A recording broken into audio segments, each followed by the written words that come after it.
So we're out here doing a quarterly service for a customer.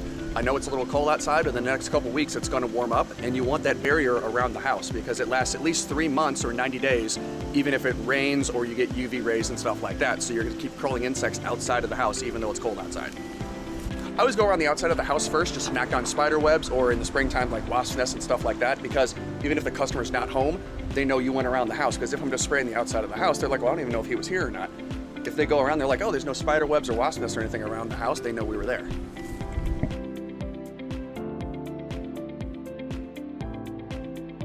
Power spray rig. We're to my knowledge, one of the only power spray companies left in Missouri. So I'm gonna do 6 feet out and 6 feet up around the entire house, also hitting gutter lines and eaves for stinging insects.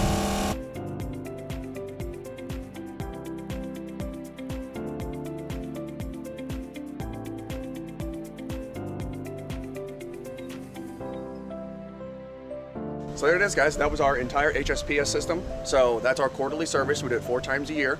And the product lasts at least 90 days outdoors. And again, I hit 6 feet up, 6 feet around the entire house. And I also hit gutter lines and eaves to protect any flying or stinging insects from getting inside as well as crawling.